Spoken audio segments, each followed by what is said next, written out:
And we're live. All right, good morning, everybody, and welcome to the October 29th meeting of the Juvenile Justice Reform Council. Jamie, I'm going to ask you to call the roll, please.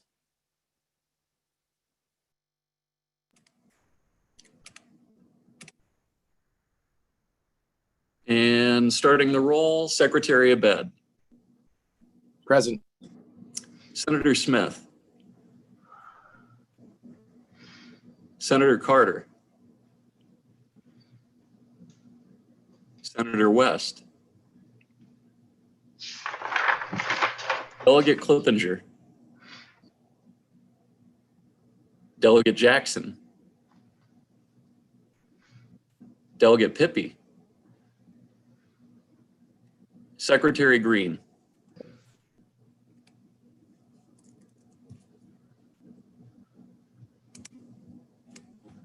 I'm here.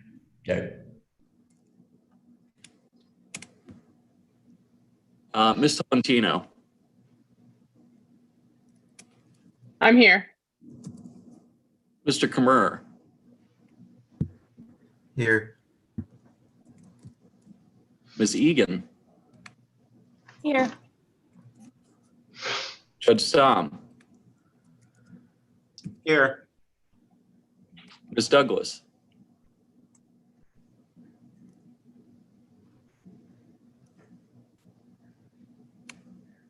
Dr. Gilball. Present. Good morning, everyone. Dr. Lawson. Present. Good morning, everyone. Dr. Sigmund. I'm here. Mr. Bailey. Here. Deputy Commissioner Sullivan.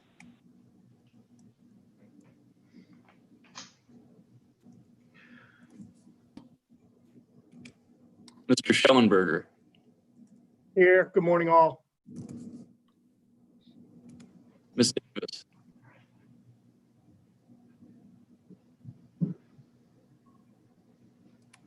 Ms. Mandel.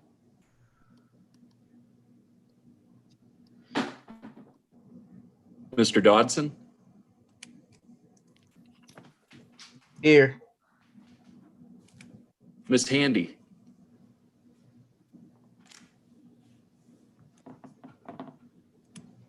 Mr. Campbell. Present. Ms. Chapman. Present. Good morning. Mr. Fonseca. Present. Mr. Houston. Good morning. Ms. Johnston. I'm here. Mr. Ford. Present. Mr. McGlone. Good morning. I'm here. And that's the roll, Mr. Secretary.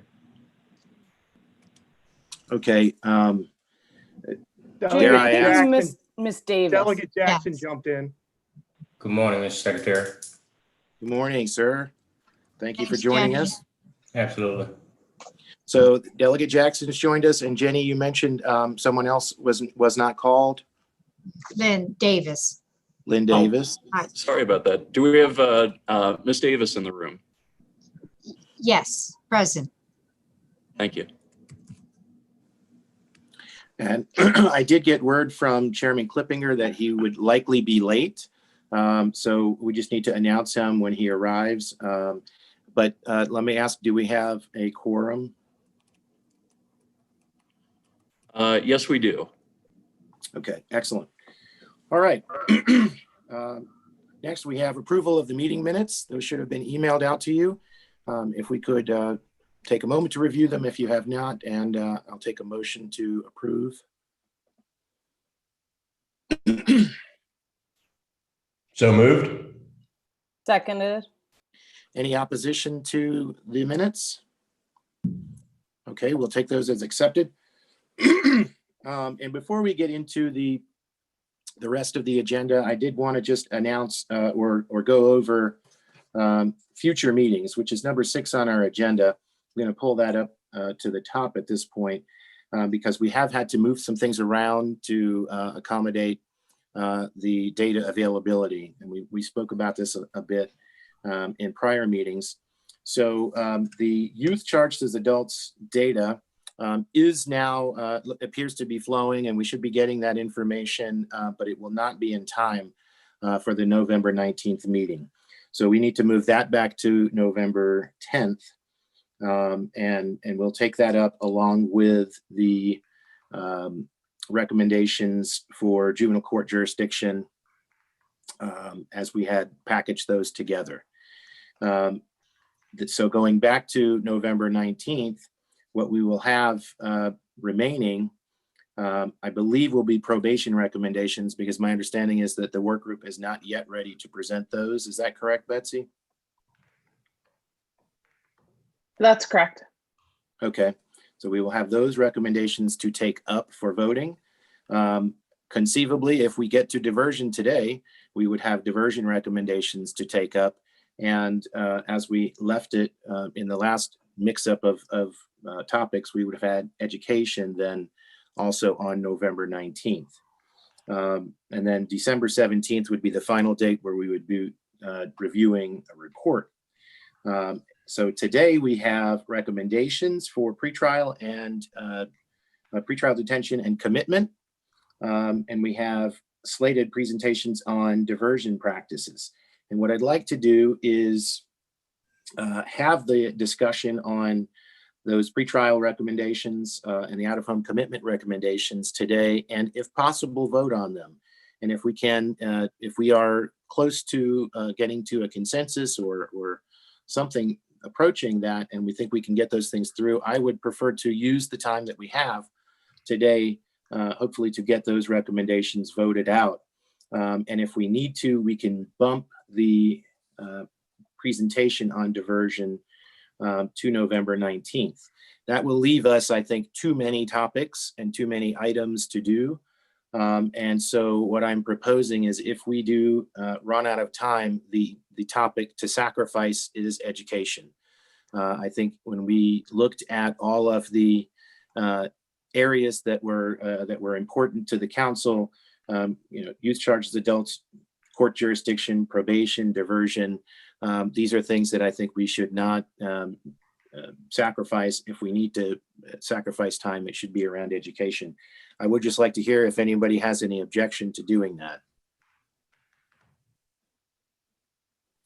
All right, hearing no objection, or I don't know, is Melissa, you're talking, but I think you're muted. Did you have something? I was just sort of mumbling to myself. I don't love it, but you know, it is what it is. Hey, I Sam, agree I have with a you. question.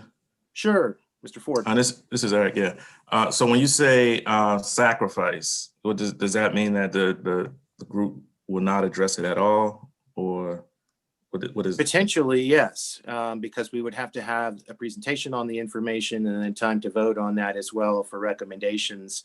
And the reason that I choose, or I'm choosing that particular topic is because we do have within the state education work groups.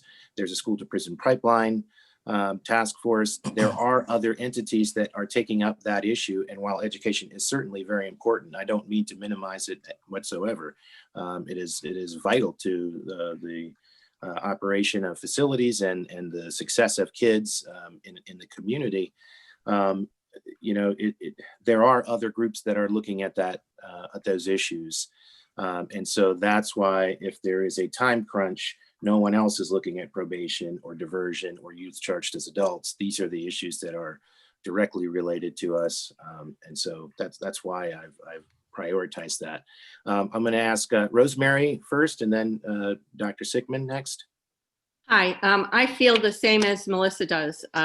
Education is an extremely important component, and where we as a group and in other groups have identified that the education being delivered to the children, the youth under our care in the facilities is really not what we would like it to be. I just need some reassurance that either the State Advisory Board can take it up and actually make a recommendation that you all will support, or that we work in some legislative way, because these other things are extremely important, and I'm learning a lot all the time. I just don't want that education piece to be lost, because it is so important for all these other things, that while we have these youth in our care, that they get the kind of education and services available to them that they would have if they were in the community in a regular general high school. So I would, that would be my statement.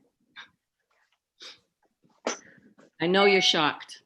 No, I totally agree with what you're saying. And, perhaps we can consider a way, as we've been receiving recommendations and, whether we vote them out or not, there's been some very, very good work done. And I think that at a minimum, we could append proposed recommendations from the State Advisory Board to our report. Even though they may not be voted through the council, they can be included as one of the appendix that we add because it was a topic that we wanted to take up. Dr. Sigmund?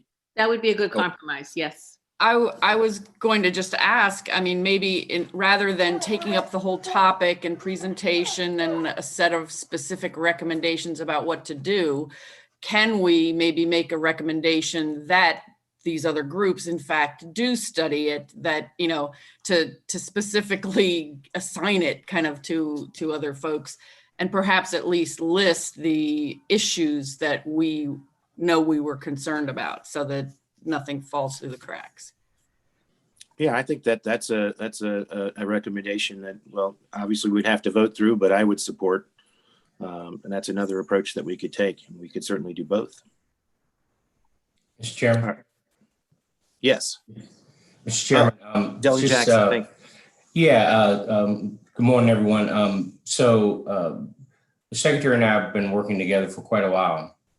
And this education piece has been something that we have spoken about over the years.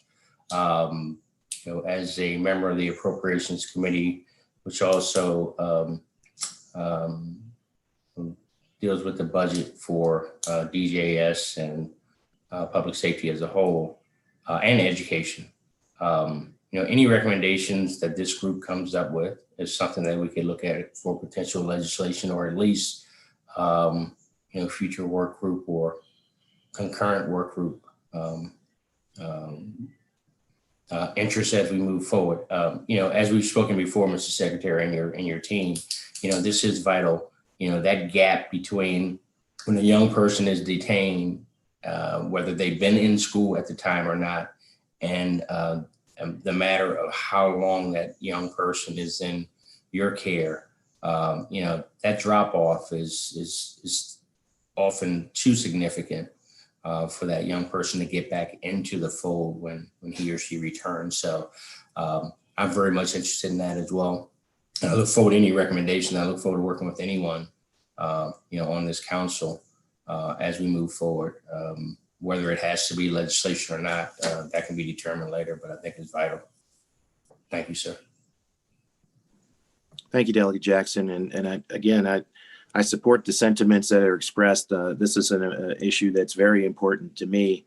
And in fact, I was one of the people behind the scenes with Vera saying, "Hey, we need to put this back in here. This is something we cannot miss."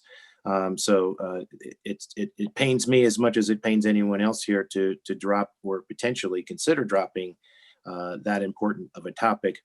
But we have November 19th, December 10th, and then December 17th to vote on a final report, with only 3 meetings and really only the next 2 being substantive meetings where we can have presentations and really take up new information. We're at a time crunch.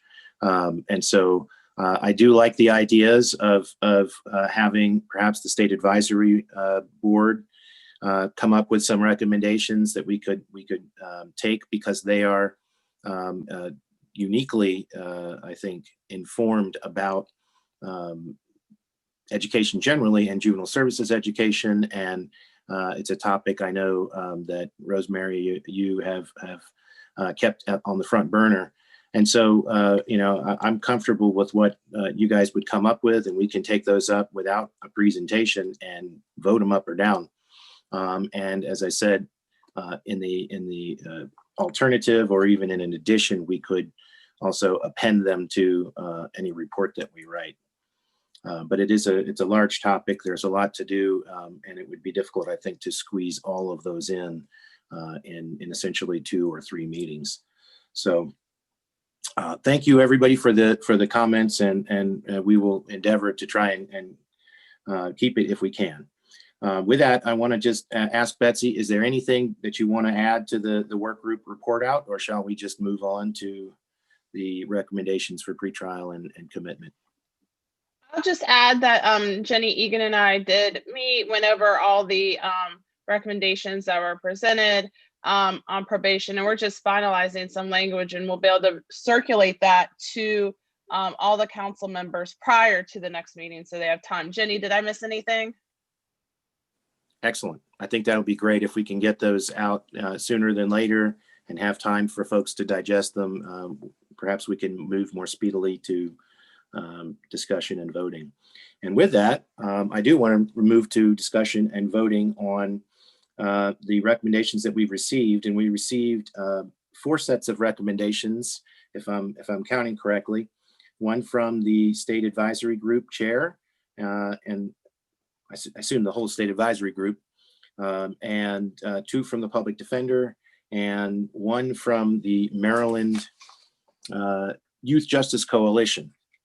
And typically when we've done this, we have the council member that proposed the recommendations present them, and we're going to follow that again today. I'm going to ask Nate Bayless to present the recommendations from the Youth Justice Coalition, because they're not actually a member. The coalition is not, but 3 of our council members are members of the coalition, and Nate being one of them. So I'll call on you last, Nate, to give you a little bit of time to review those and be ready. And we'll start with Eric Ford and the State Advisory Group recommendations. Sure. Good morning, everyone. Yes, so I wanted to take time to kind of ground us again to some federal legislation as it relates to the State Advisory Group. I am the chair of the SAG for the state of Maryland. And we haven't talked about it a lot, but you know, there is no centralized national juvenile justice system, as we know, which causes a lot of discrepancies and policies across the country and consistent outcomes. So to address this, in 1974, Congress passed the Juvenile Justice Delinquency and Prevention Act as a way for states to change the way that they look at juvenile justice. Most recently in 2018, with bipartisan support, the JJPA, which is now called the Juvenile Justice Reform Act, JJRA, it was based on a broad consensus of that children, youth, and families involved in the juvenile justice and criminal court should be protected by federal guidelines. The JJRA creates a federal-state partnership for the implementation of juvenile justice. It authorizes each state to have a state advisory group. It kind of covers and oversees federal funding for delinquency prevention throughout the country. It created the OJJDP so that, you know, they were dedicated to training and technical assistance, research and evaluation. And of course, then it oversees the 4 core protections for juvenile justice, which is the deinstitutionalization of status offenders, jail removal. Young people should be removed from adult jails, sight and sound separation, and then each state should address racial and ethnic disparities. In Maryland, we have a nationally recognized race and ethnic disparities coordinator. His name is William Jerrigan, who is doing a great job. So that leads to my first recommendation, which is it's imperative that in all of our recommendations and proposed outcomes, we keep as a consideration how to mitigate race and ethnic disparities. As a state, we have not made significant progress in this area. It's one of the ways that we remain in compliance with the federal statute and keep federal funding flowing into the state. So this is something that the national, the OJJDP looks at constantly and makes a determination as to whether or not you will receive federal funding. So when you have a policy with disparate outcomes, it's either an ineffective policy, it's poor implementation of that policy. And if that policy is allowed to persist, a message is being sent that those impacted don't matter. So I submitted a group of articles, and one of the articles was titled Implementing Juvenile Justice Reform.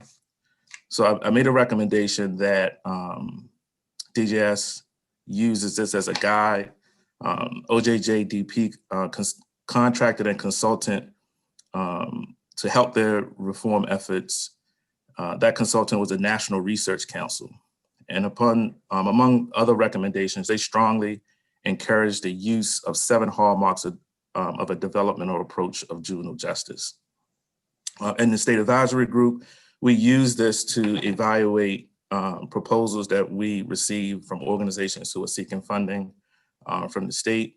And those are listed there. I don't necessarily need to go through all 7 of those, but the recommendation is that as a part of DGS's reform, that they adopt these guidelines as a practice.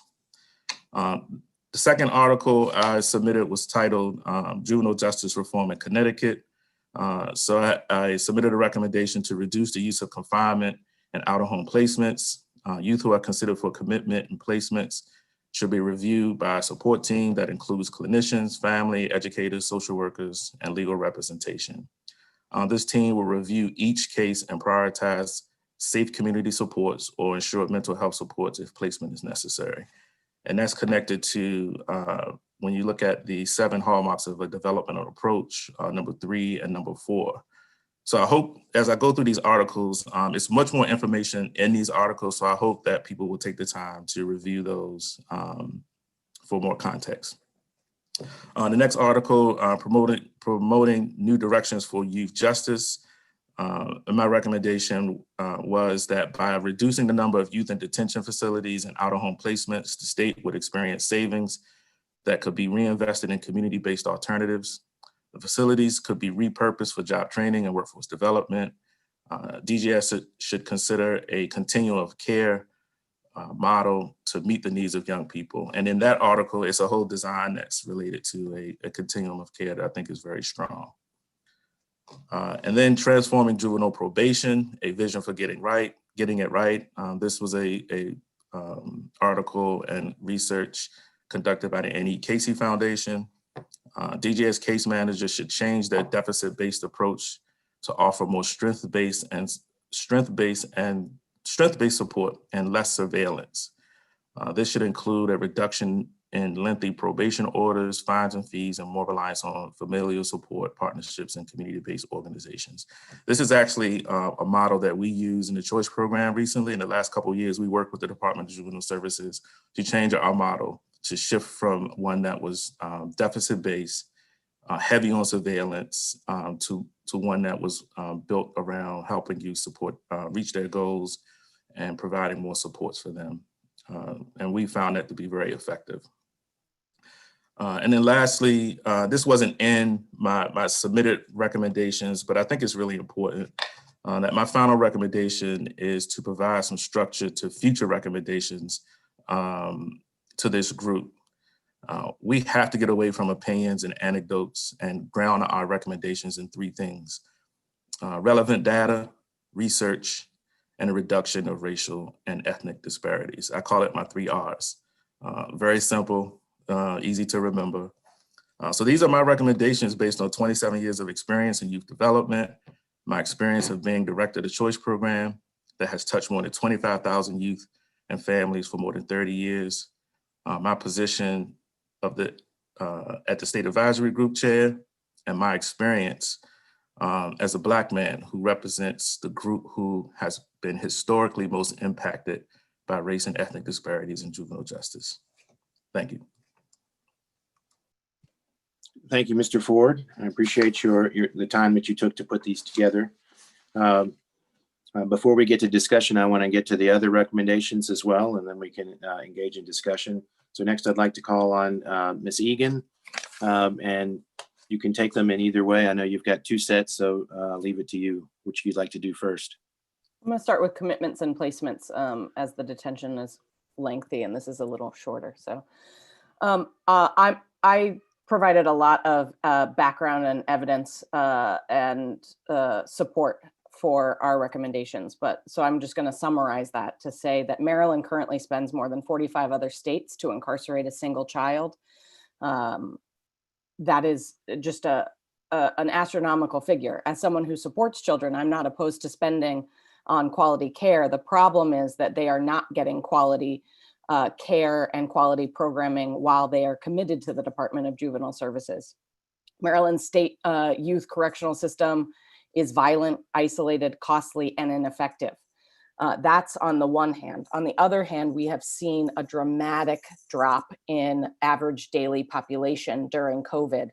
At one point, juvenile prisons in Maryland were down 66% in population, and our DJS youth jail population has dropped about 50%. I think that this presents a historic opportunity for this group, for the Juvenile Justice Reform Council. Right now, Maryland's youth prisons have an average daily population of less than 40 kids. We can do better than what we currently have designed for them. And we know what works: keeping low-level offenders out of youth prisons, supporting young people in their homes and communities, and creating a robust continuum of evidence-informed placements where youth can, for youth that cannot safely remain in their homes. We need to have evidence-based, culturally competent programming. And that means that we can't take all the kids and ship them out to Western Maryland. Because the people in Western Maryland that are staffing these placements don't reflect or understand or come from the communities where our children are experiencing trauma, where they have experienced harm, and where they have been exposed to the things that have led them to the delinquent behavior. So for those reasons, I make the following recommendations. What we know is that 2/3 of kids who are committed for out-of-home placement in Maryland have committed misdemeanors or violations of probation. Those are low-level kids who should never be taken out of their homes, mostly because we know it does more harm than good. It increases recidivism. It leads to them dropping out of school and lack of school completion. It simply is counterproductive. So my first proposal is that we recommend prohibiting youth who are adjudicated delinquent for misdemeanor offenses and violations of probation from being committed for out-of-home placement. My second recommendation is that we establish a plan to close DJS-run youth prisons and create regional, community-based alternatives to incarceration. We believe that we should, my recommendation is to follow something like the New York's Close to Home initiative, which over the last decade has closed upstate. New York City has closed its upstate youth prisons and created small community-based options that serve kids in the neighborhoods and places where they are when they have to come out of their own homes. I also think that in order to do that properly, we need to require all DJS-run youth facilities and all DJS contracted facilities to employ evidence-based, culturally competent programming focused on positive youth development. We need to establish requirements for adequate clinical, medical, mental health, and positive youth development for staff who have necessary education, training, and background in these fields. What we know about DJS's workforce is that for the most part, they come out of a corrections background and not out of a youth development and adolescent development. We need to require, and maybe this touches on education, we need to require access to comprehensive educational programming, and we need to improve the education available in DGS facilities and that brings me to the last recommendation, which is that every DGS facility and contracted program should be required to offer technical and vocational education training with highly qualified teachers and on-the-job training. So those last 2 ones are related to education. So those are mine around commitment. I can also address detention and youth jails. Again, this is a very costly system.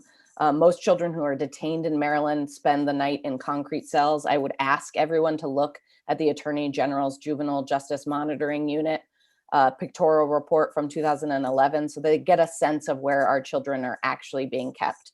These are cells. They sleep on metal beds. Many have brushed their teeth and steel sinks attached to toilets they also use to relieve themselves. For putting our kids in cells, we spend between $575 and $1,000 a day. To incarcerate a child in a Maryland youth jail, we spend more in 1 year than we do in their entire K through 12 education. This approach to youth jailing just simply does not work. And we have a number of inadequacies that we need to address in detention. I made, I think, 22 recommendations around this because the detention statute is just very complicated and needs to be clarified. Some of the highlights of those recommendations are to change the requirement. Currently, children are guaranteed a hearing the next court day, but we've had examples where there's been a snow day and a holiday, which has meant that a kid has sat in jail without a probable cause finding for 6 days. Kids often sit for 3 and 4 days. We think that that violates the Constitution and Gerstein v. Pugh. So we think that the statute needs to be clarified to change next court day to within 48 hours of their detention to bring it in line with the requirements of federal case law. And we think, most importantly, that DJS should be required to provide quality evidence-based programming for detained youth for at least 3 hours on school days and 6 hours on non-school days. Currently, there is a severe lack of programming, and kids in jail right now play cards. And I don't know if you know, but teenagers playing cards leads to a lot of conflict. And without quality and quality programming every day, our kids are just sitting. They're being warehoused in cages, and it does not help, especially since we know 70% of our, around 70% of our kids have a diagnosable mental health problem or issue. I also think that in line with, if we're not taking kids out of their homes, and if we don't think that they should go to youth prisons for misdemeanors and violations of probation, then we should bar detention for those offenses. We should clarify language to specify detention cannot be indefinitely extended in 30-day increments. The implementation of the detention statute is very different across the state, and the interpretation is very different because there are conflicting statutes. So we need to clarify and clean up that language. I have suggestions for how to do that. Since COVID, we've been reviewing detention every 14 days for young people. I believe that that should be codified into our current statute. If children are detained, we believe DJS should be required to develop a community release plan for the young person within 10 days. So DJS is the group that's tasked with making a recommendation about detention. But we should also think that there should always be a viable plan, and that DJS, if they plan to detain a child or recommend that they be released, that they present a plan for how to do so, and that every young person has someone working on how to get them home safely. Restrict the use of manual restraints. We think that no child should ever be put in solitary confinement. We think there should be a ban on solitary confinement, as well as limiting and clarifying the language in the detention statute around self-harm, public safety, and leaving the jurisdiction of a court. Currently, the idea of failures to appear is imported from adult court and imposed on young people, despite the fact that 13, 14, and 15-year-olds can't drive and don't have full control over their environment. Failure to appear, if a parent or guardian has failed to ensure their appearance, should be tasked to the parent or guardian and not held against the child. We also believe that we need to create definitions and limits of community detention. Currently, community detention is total house arrest. There needs to be a robust continuum of community supervision options so that every child is not being held on total house arrest in their homes. And we believe that DJS should be mandated to abide by their validated risk assessment instrument.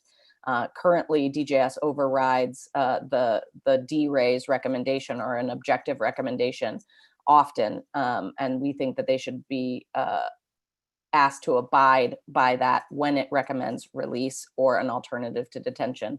I could go through all the rest of these, but I also don't want to take too much time. So I just wanted to check in, Secretary Abed, if I should keep going or if I should, sorry, it's 22 recommendations. It's very. Yeah, I think there are a number of recommendations here, but you know, I think go ahead and keep going through Okay. those, and so we can have them on the table. And I think when we go to vote, we're going to need to do that anyway. So. Great. And 13 repeats recommendation number 1. So that, I apologize for that oversight on my part. We have to limit the use of electronic surveillance and community detention for children on probation and for pretrial. The amount of money that DJS spends on electronic surveillance of children is astronomical. And it's not just that that's the cost, right? There's an opportunity loss there that DJS's budget should be going to actual quality supervision and programming for children. And instead what it's being used to do, and just an enormous amount of money to make sure they stay in their homes. And what our kids need are opportunities, not control and compliance-based forms of supervision. So we have to limit the use of electronic surveillance and community and house arrest for children, especially children on probation. If those children are not are not qualified to be taken out of their homes, it also means that they should not be having their liberty restricted or being imprisoned in their homes. We can't simply move the idea of youth detention and prisons and impose that in children's homes. One, because homes are not necessarily always the safest place for children, but two, because it doesn't fix the problem and it doesn't give them the opportunities that we know probation should be focused on. We need to specify limits on secure detention and community detention post-disposition. The statute is not clear on it, and it leads to a lot of different interpretations, including the time limiting how much a child can be detained pending placement. We need to require DJS to provide access to mental health services for all young people, not only those in acute or a crisis situation. Currently, young people are not getting mental health treatment. They're able to access mental health treatment only in crisis or after a bad incident, right? So after a fight, or if they express suicidal ideation. We need comprehensive mental health services for our children to access 24/7, and we should have mental health professionals on all sites 24/7. We need to mandate DJS increase the number of shelter beds available to young people, especially for young women. Often our courts are making young people eligible for shelter, and yet they languish in detention because there are not enough beds. I don't know that we've ever seen the numbers, but I do believe that they are very high. The days that children spend in detention waiting for shelter beds. That's someone who the court doesn't believe should be in detention, should be in a shelter, but there's simply not enough room for them. We have to establish minimum standards for detention center staff training and require functioning security camera systems in all areas of all DJS facilities. Establish minimum standards for family engagement. Currently, a child taken out of their home is only guaranteed 2 10-minute phone calls a week. Can you imagine being a child, first time you've ever spent any significant time away from your family, you are put into a cell and allowed to call your mom twice a week? There should be daily family contact, at least the opportunity for it. And we need to require and define standards for defense counsel access to young people at every juvenile jail facility, clarify the statute that bars detention for children found not to be competent to proceed. If a child is not competent to proceed, they should not be locked in a cage. And we need to adopt a cognitive behavioral therapy curriculum and restorative justice training for all staff at detention centers. That's my spiel. Thank you, Ms. Egan. So we're going to move to Mr. Bayless.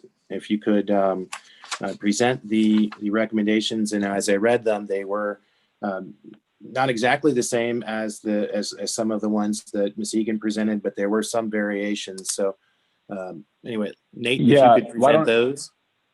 Sure, and I can speak to the variation. Let me just start by saying it's a privilege to be able to present these on behalf of the Maryland Youth Justice Coalition. My organization is one of the members of Maryland Youth Justice Coalition, the Annie Casey Foundation.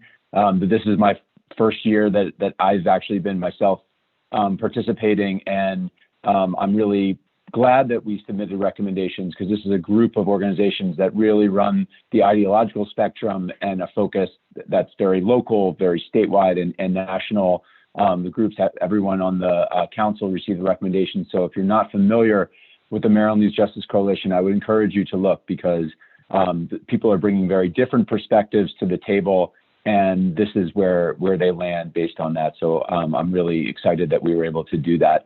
But broadly, it's a group of organizations that are advocating for a more equitable justice system, legal system for young people in Maryland that not only protects their rights, but promotes opportunities for them. So I'm glad we were able to do this.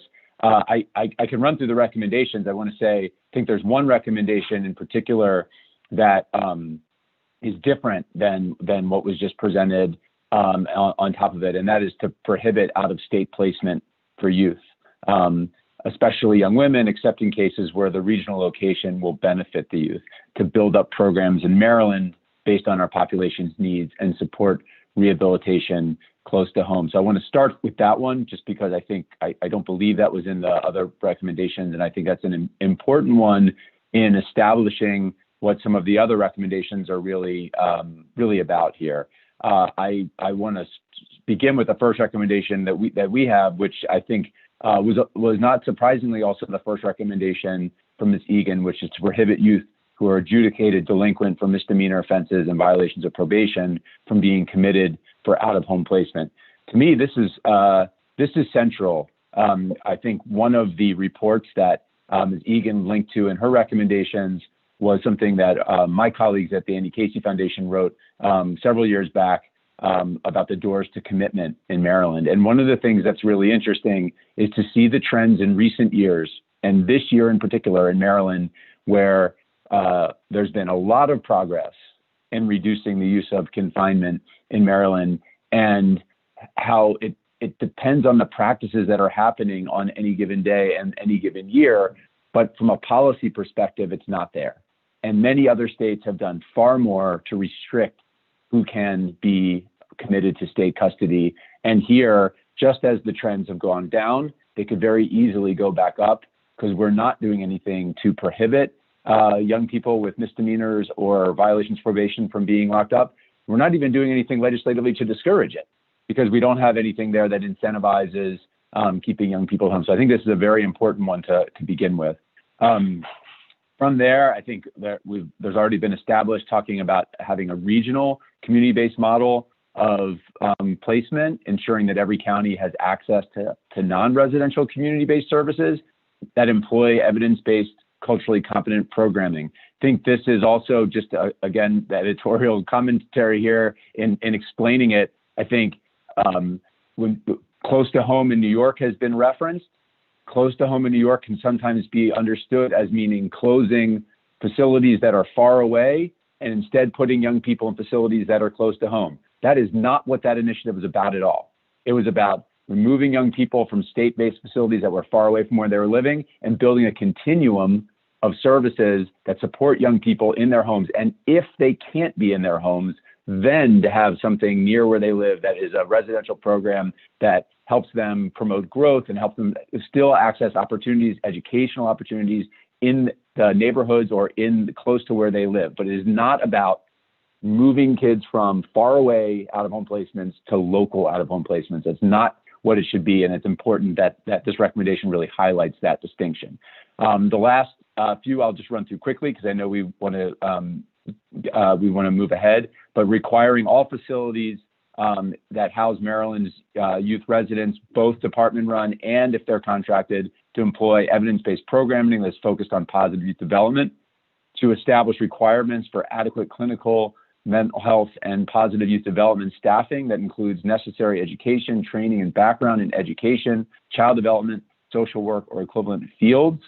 And finally, I know we talked about this before, but requiring access to comprehensive educational programming for young people in custody.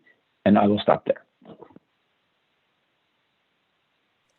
Okay, thank you, Nate, for presenting those. And given that we have essentially two sets of recommendations that are close, in their language and in the spirit of what they're doing. Perhaps we can take those up together, or maybe just take up one of them first, and then if there's anything that was missing, we can take it up in the other. But I would like to start discussion, and I'll start with this Maryland Youth Justice Coalition document that we just looked at, and open it up to the floor for discussion on the specific points that are in here. And I'll just begin the discussion myself. I know when we look at prohibitions for kids that are adjudicated for misdemeanors, prohibitions of incarceration, I think is generally what we're looking at here. I think we talked about out-of-home placement, but it came up in both the detention and the committed portions of these presentations. The sticking point generally falls around the gun offenses. And we do have some gun offenses that are labeled misdemeanors. So let's go ahead and just put that on the table right now. And Betsy, I'm gonna call on you. There are a number of gun offenses that are misdemeanors. Do you happen? Well, she's looking them up right now. You're going to find that list, and perhaps we can see what those are and start the discussion there. And does anybody want to have first crack at comments on that?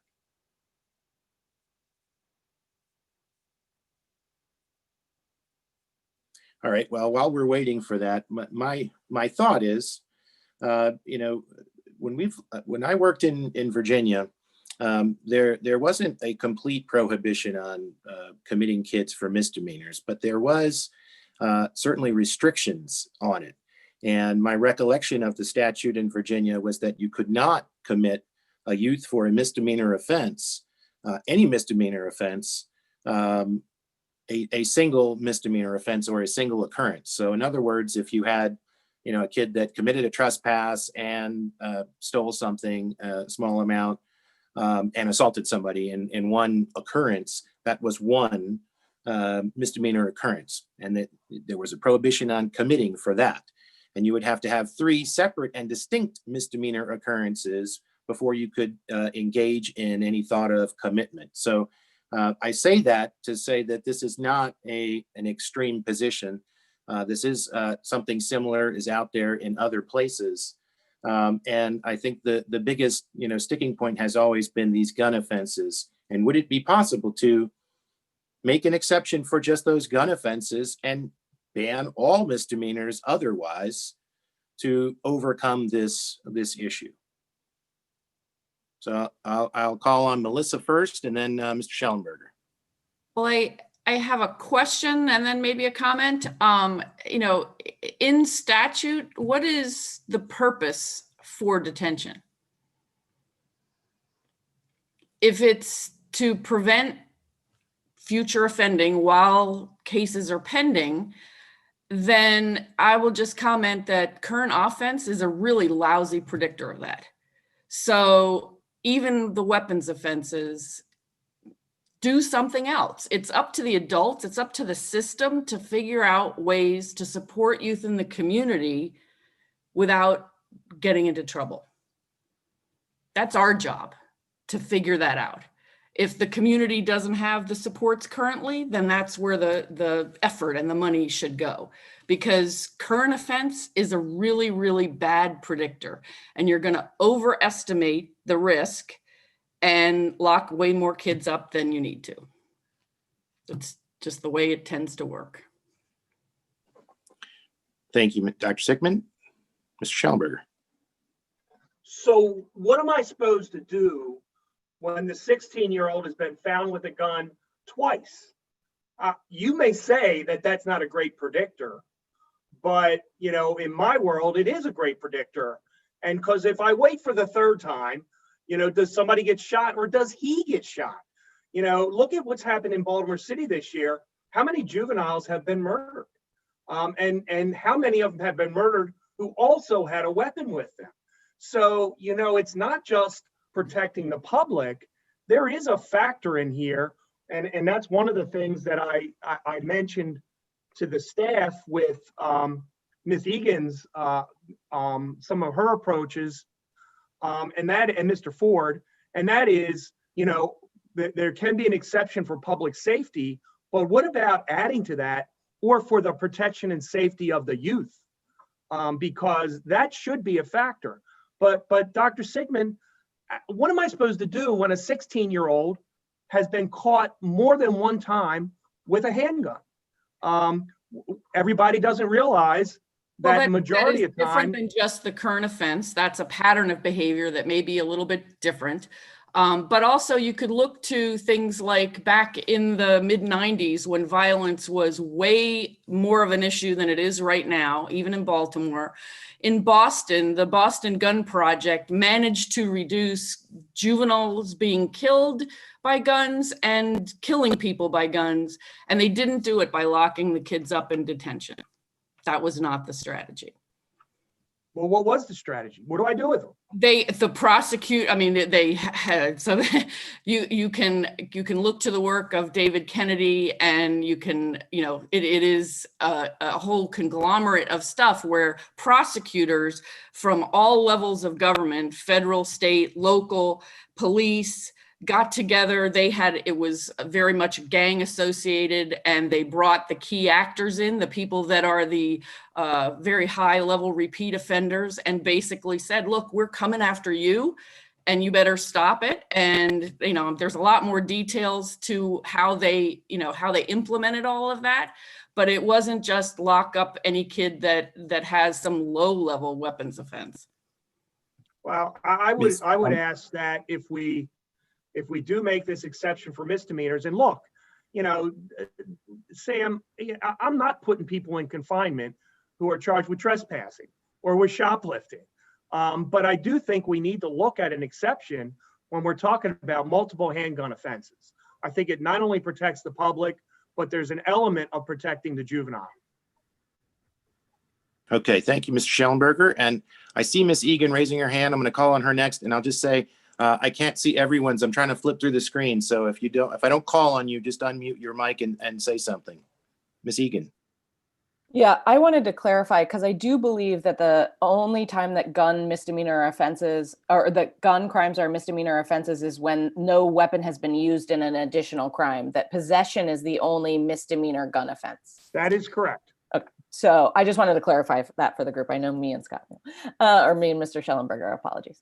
But Mr. Schellenberger raises some good points. What I would do with a 16-year-old who has been found with a gun twice but has not used it in any additional crimes, what I want to do is find out what that child is afraid of.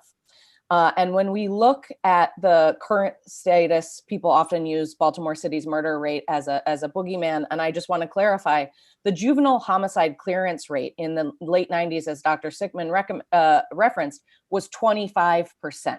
Which means that 25% of homicides that were adjudicated had a juvenile who was accused of being a part of the crime.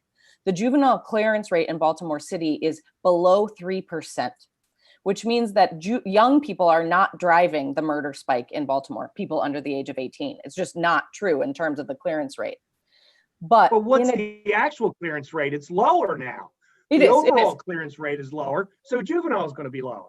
No, but the percentages you would think would map and be approximately the same, right? Because it's a percentage of the cases that are cleared. So it's still apples to apples in terms of that.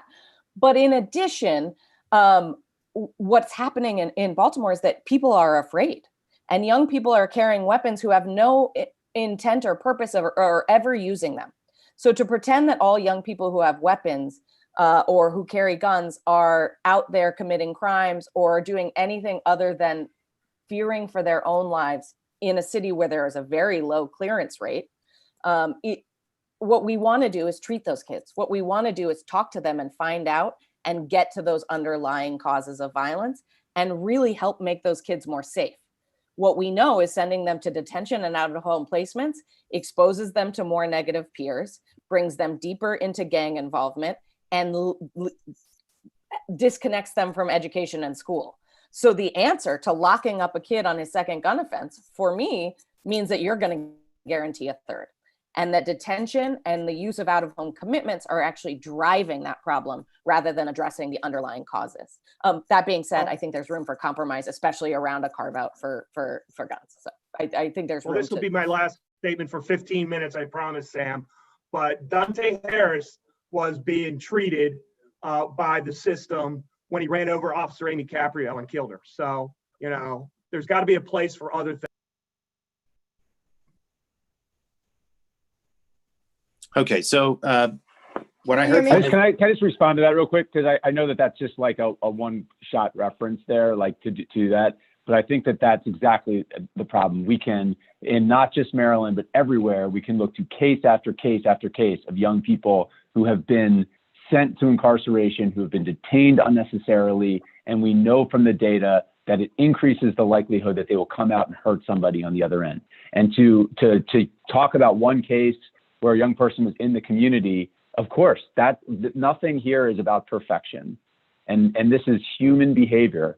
And there's no magic solution. And so I think in talking about what do we do for a young person who has a second gun offense, the answer is individualizing. And that's why I appreciate to say, talk to the young people. What is it that they're scared of? Why are they carrying the gun? And programs that are based on that idea of understanding what's behind the behavior, as opposed to reacting to what is the offense itself. It's the same thing if it was a minor offense, if it was something like drugs. And saying, well, he's caught with a bag of marijuana, he must need drug treatment. But having marijuana in session could mean 100 different things, and it can't be one solution. It's the same thing for this. And so I appreciate the point, but I think that we need to be very careful in terms of using individual cases to then make a broader point, because that has been a tactic that has been used around this country for a long, long time to have us be fearful of what happens when we keep young people in the community. And yet we have so much research that talks to the genuine danger that's posed when we lock people up and we fail to address the underlying issues that led to that behavior in the first place that got them there. May I say something really quickly? Yes, Missy, I'm sorry, who am I? Can you just say your name? I can't see everybody. Jill, can you hear me? Yes. Yes. So I just want to reiterate what Nate and Jenny said in response to Scott's point, but I also want to emphasize that it's problematic to have a knee-jerk reaction just to a gun being charged as a crime, whether it be a misdemeanor or a felony. And the reason that I say that is throughout the course of my career, overwhelmingly, the number of times that young people and older people are charged with guns, it's not usually, more often than not, it's even a situation where it's a constructive possession, you know, whether it be a misdemeanor or a felony. We know that if a young person or any person is in a home or a car or any place that's in close proximity to drugs and a gun, they're going to be charged with the felony of drug trafficking, as well as the use of a gun in a drug trafficking crime. And I would say that the overwhelming amount of times we're talking about that they're physically present, but may or may not have any high level of culpability in the offenses that are there. And so the point I'm making is that, yes, the misdemeanor possession is something we should look at, but I'm also stressing that we should not just automatically assume that even if it's a initial felony charge, that is something that should be exempted, because, you know, there is our laws allow for people to be charged with things that are much worse than what their actual involvement is so often. And one of the greatest examples is this use of a gun in the commission of a crime of violence or drug trafficking crime.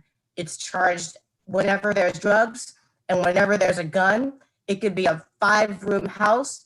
The person could be visiting, there's a raid or something like that, and they're swept up, everyone is in there. And even, you know, in some jurisdictions like Baltimore City, even a child in a house with a bunch of adults with no known involvement is going to get those same charges. It can be automatically charged as an adult. So that's my 2 cents, that I want to move away from having a knee-jerk reaction to just the word gun, just the charge of anything to do with a gun. And as Nate said, we need to individualize the responses that we have and not just have this broad category of lumping gun first time, second time, third time. And then also, I would also stress that, not that anybody needs to hear it necessarily, but what Jenny said is true.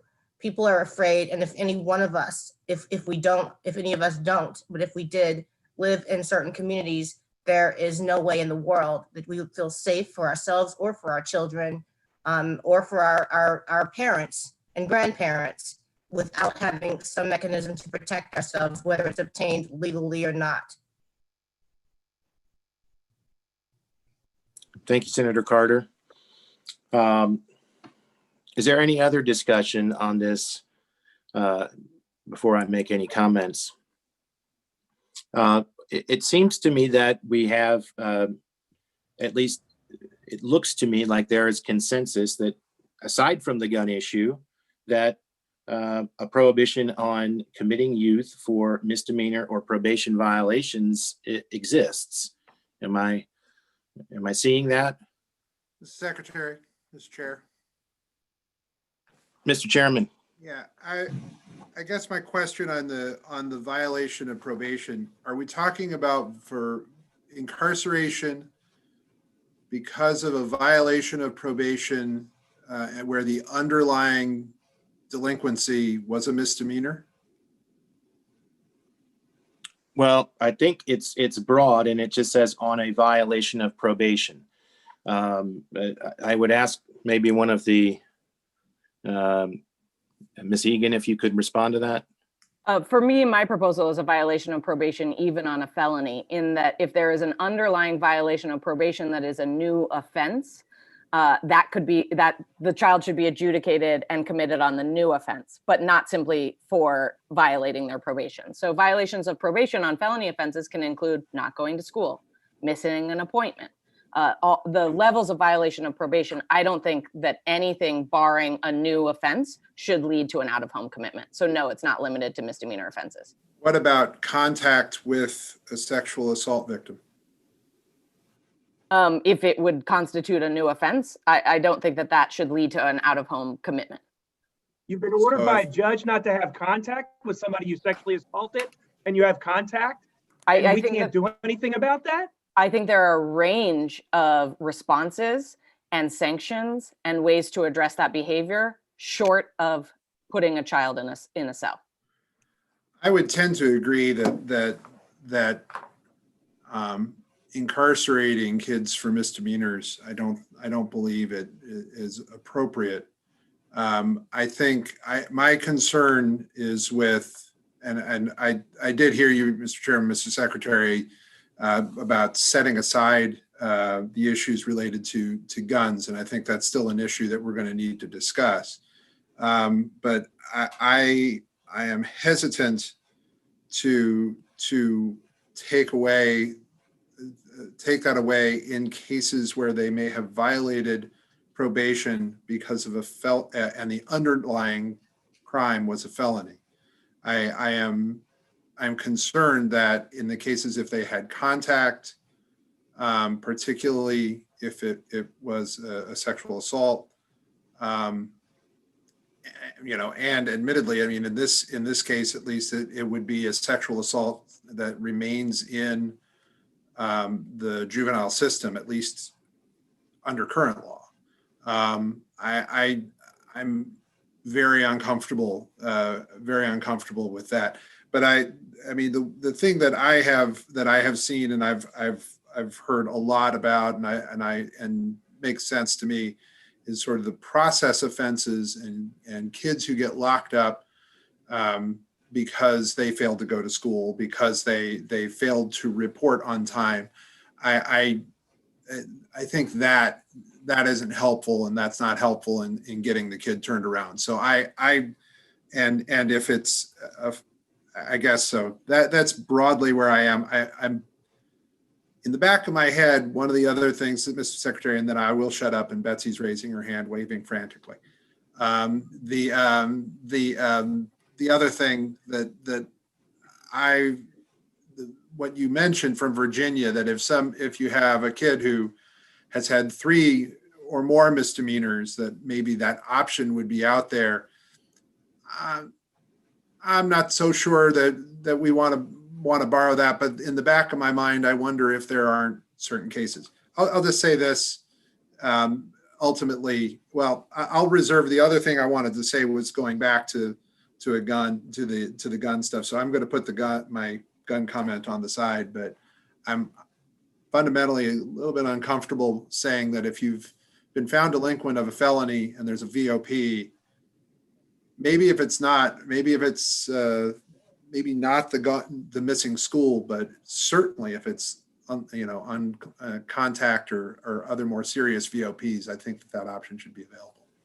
You could adopt the Justice Reinvestment Act model and say, thank you, Betsy, and say, if it's a technical violation, and we could define those like not going to school and several things like that, and saying you can't incarcerate them for technical violations. And JRA adopted that. In the adult system, you limit the amount of jail, but in the juvenile system, you could say if it's a technical violation that they can't be incarcerated. But then that would leave room for Luke's example for not being technical, and therefore, and again, I have to prove to a judge that there's a violation, and the juvenile has a defense attorney. So again, this is not these automatic things, although Ms. Egan is correct. It might take a day or two before we get in front of the court, and some of the ideas that there are about having quicker hearings, I'm not opposed to. But we could adopt the technical violations as being non-incarcerable. And I didn't make it 15 minutes, I'm sorry. Thank you, Mr. Schellenberger. I didn't expect you to wait 15 minutes anyway. Betsy, go ahead. So yeah, I think Mr. Schellenberger and I are on sort of the same page. I just wanted to point out what the adult statute already sort of defines as a technical violation. And a technical violation means any condition of probation that does not include a new offense, a new arrest, violation of a no contact or stay away order, or complete absconding. And they also further on define absconding as does not include just missing an appointment.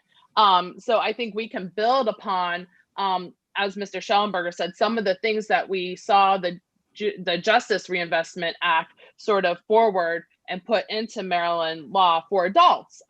There's a lot of protections there. They even referenced evidence-based services, really defining where we should be using this most, high-level interventions of taking young people out of their home. We should just sort of learn a little bit what we saw in the adult system and provide those same protections. Okay, Senator West. Yeah, I'm also concerned about this issue of repeated misdemeanors. It seems to me if a teenager, if the word gets out in the community that repeated misdemeanors cause nothing more to happen to you than a slap on the wrist, and you cannot be incarcerated for repeated misdemeanors, what's going to stop out of control kids from simply going out and repeatedly acting out in public on the streets? What if we don't have incarceration as a possibility in those situations, what do we have which would prevent the teenagers from continuing to offend? I would challenge Senator Chris West. I would challenge that question and also ask, what are you doing currently that is keeping the juveniles that are reoffending quite frequently now? It's the same thing. Like, our juveniles have a mind of their own, and they just need the support with the community to give them other options or other outlets in order to kind of sort of stretch out and be able to expand and learn new things. And so then right now we don't have anything in place to kind of sort of stop that revolving door right now. I would suggest that that you could have a situation where a kid in the neighborhood is just is a problem and commits one problem after another. And if the neighbors find that no matter what he does, he's back on the street that afternoon, you're going to have a lot of disrespect for the law in the neighborhood, and elected officials are going to get complaints. Ms. Egan, you were going to make a comment? Yeah, if I may. One, Please. what we know is that incarcerating that child will actually lead to more misbehavior. So incarcerating that child leads to greater levels of recidivism than leaving them in the community. So the idea or the proposition that incarcerating them stops that behavior is proven false by evidence. So my question is how do you stop that behavior? And the answer is really good programming, right? And right now, the extent that we are relying on detention and commitment for these misdemeanors, for low-level 1-2 time misdemeanors, is taking away from the opportunity and treatment and engagement of that child who may be a larger problem, right? Who is falling deeper and deeper into the system. I just want to bring up that opportunity cost. Not banning out-of-home commitment for misdemeanors is why we don't have robust community supervision and training and continuum of care to address kids with deeper needs. So we have to think about it in fiscal terms as well. But then the other answer is what we know about young people is that they grow out of misbehavior. They do. And that addressing that behavior and finding out why that kid is acting out is the clearest way to get it to stop. Incarceration is the easiest and clearest way to make sure it keeps going. How do you force a kid to submit to, quote, really good programming, to use your phrase, if you have no ability to put them in a residential setting? Nate, I saw that, and Dr. Sickman wanted to talk, so I don't. Okay, I'll call on Dr. Sickman then. Oh, I was just, I mean, as point of clarification, I think, some of our discussion has really focused on detention, sort of pre-adjudication or disposition. And then every now and then comments come in that sound to me more like an issue around commitment, which, we may be talking about wanting to have that statement about not incarcerating or not putting in placement even misdemeanors, but I think that we need to sort of distinguish the two. Yes, and thank you, Dr. Sickman, for bringing that up. I was going to mention that as well. The proposal that's currently being considered is for commitment. We're not yet. I know that there is a similar proposal for the detention piece, but this is for commitments at this time. So let's try to limit our discussion to the committed statute. And Nate, did you have Mr. Bayless, a comment?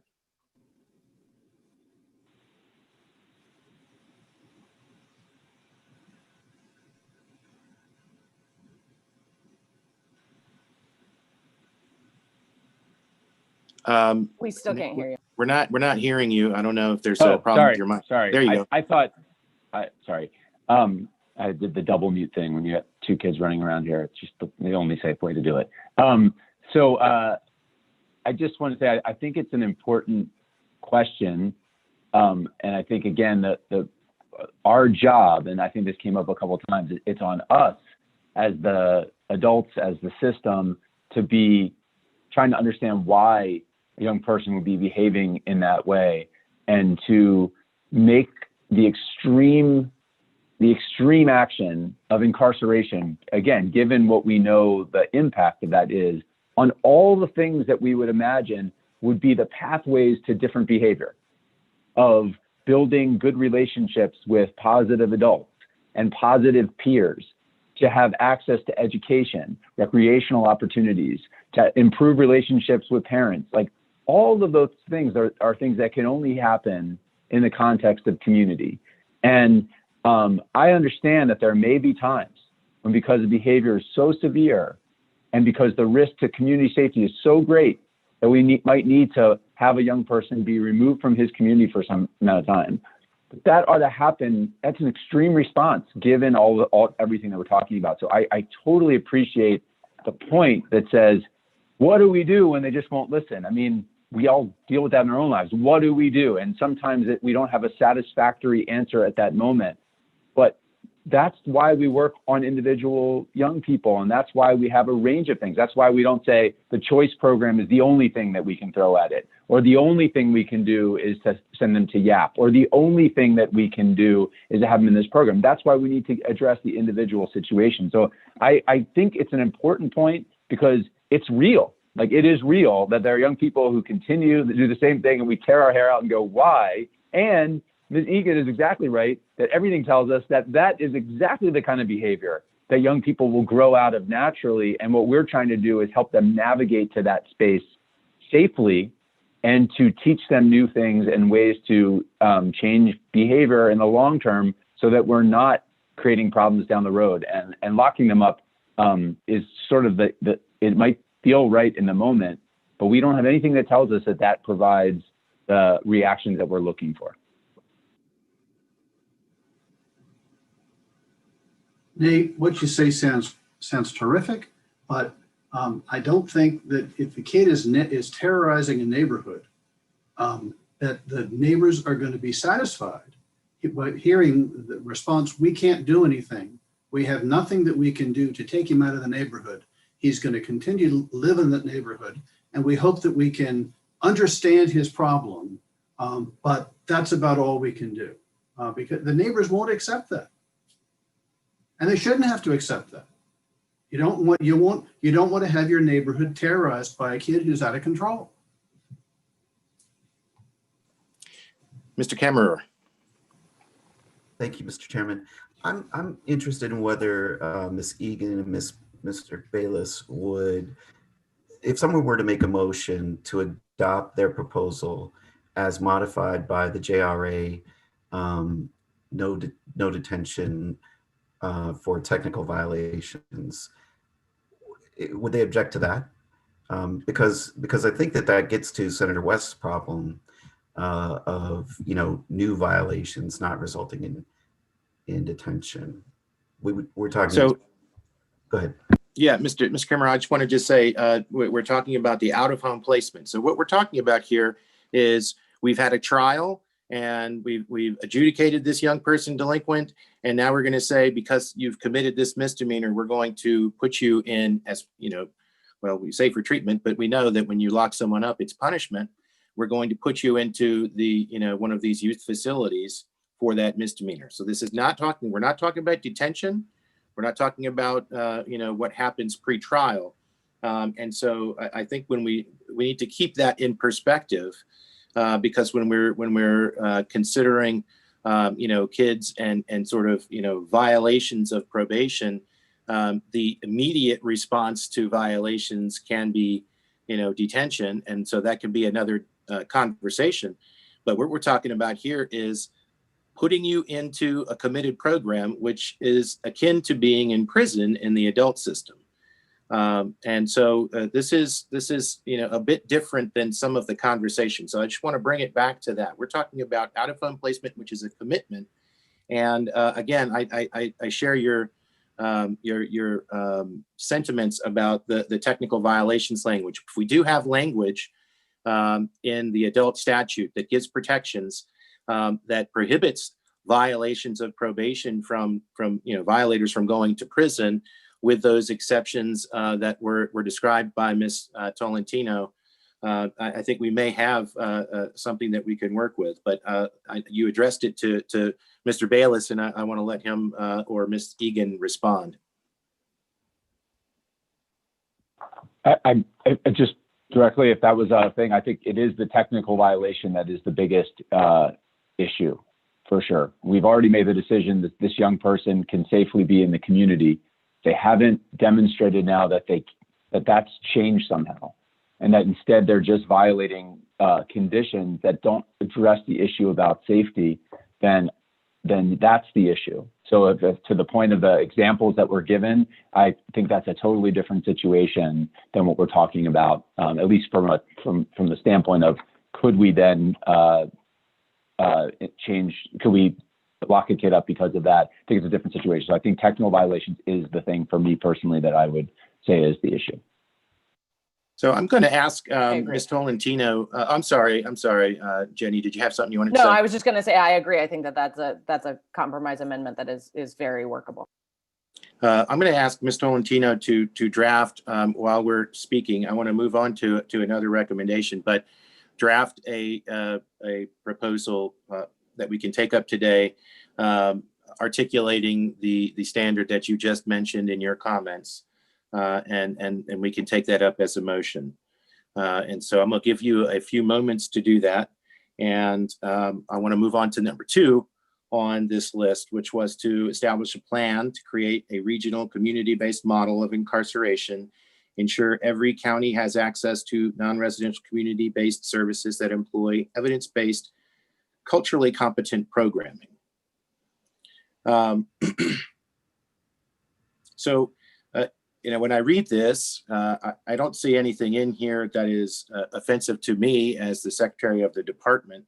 I think that is a model that we want to move to, which is to keep youth closer to their communities. That's something that has been a policy statement, although we haven't really made progress in that respect. And then, the only issue that I would even raise here is on evidence-based, which I think is the standard that we should always be reaching for. But I understand that there have been, sort of research-based, and I'm going to, I think research-informed was the term I heard Dr. Sickman use in the past. My only concern would be limiting us to those things that reach that gold standard and not being able to use some things that are sort of up and coming strategies. And so if somebody were to move this, I would ask that we amend it slightly to say that the community-based services that employ evidence-based or research-informed, culturally competent programming. And otherwise, I think it looks pretty good to me. Mr. Kemmerer. I defer to Dr. Sigmund, but I was just going to move that the recommendation be amended and adopted. Yeah, I was just going to say other states have developed kind of a matrix of what it takes to be funded by the state or, to be used. State of Washington also has a very comprehensive mechanism for jurisdictions, agencies to try new things and then collect the evidence so that they may become acceptable. So I would suggest that you implement something like that, where you allow innovation, but you have a requirement that things be tested and they can't just be perpetually in place without evidence that they work. Sure. Ms. Egan? Yeah, I was going to say that in order to do that and allow for that flexibility, there has to be a framework and oversight. So it simply can't be the agency saying that this is evidence-based. You can't just say it, right? There has to be a way to measure that. And I do believe that rubric that Dr. Sickman referenced was a part of our probation recommendations as well. So I hope that potentially putting that framework in place when we report out from that group could provide that. And with that, I also support that amendment, Secretary Abbott. I think that it's important for innovation and for to bring along programming that we know works but doesn't yet have access to verification or access to the technical process of proving its effectiveness yet. If I could impose on you, Ms. Egan, if you've got language that you've been looking at, perhaps I could ask you to draft a revision to that to incorporate what you just mentioned, and then we could take that up in a moment as well. And while I have you working on that, and I'm sorry, because I know you are interested in all of these recommendations, but just in the sake of time, let's move on to number 3. Unless there are anyone else that want to comment on this yet?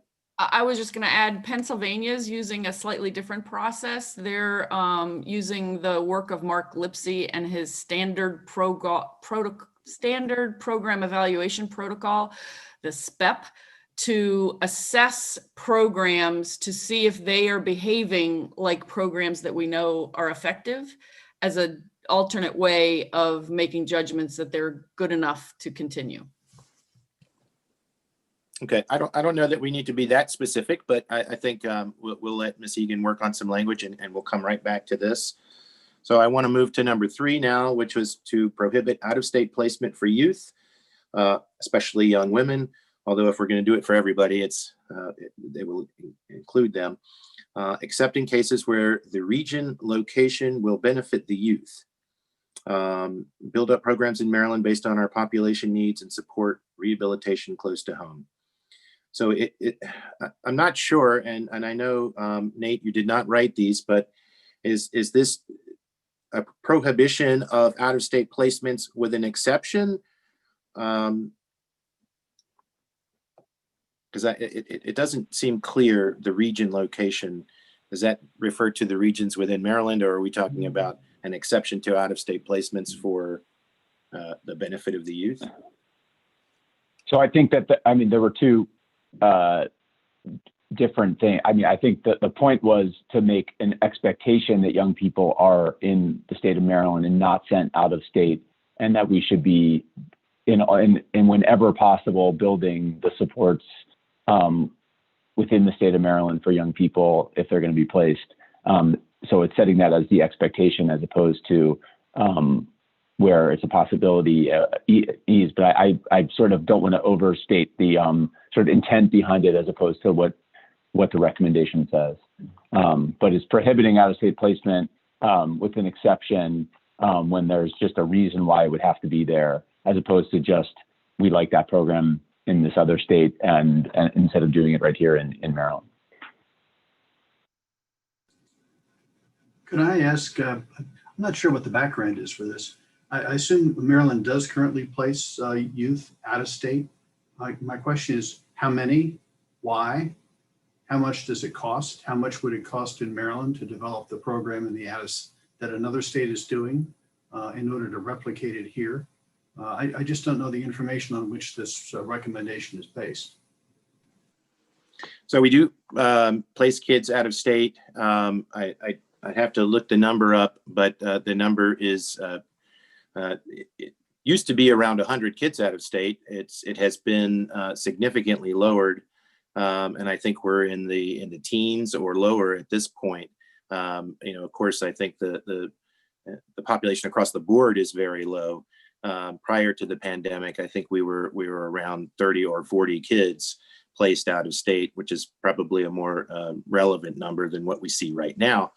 And the way I read this is, I should say the requirements currently in existence are that we should not be placing youth out of state unless we've exhausted every other option. I know that is a paraphrase of the language, but generally we should not place anyone out of state unless that's the only option. So I don't know if this is, I think it's more of a sort of a policy statement against using out-of-state placements unless it's absolutely necessary, which may be restating the current law.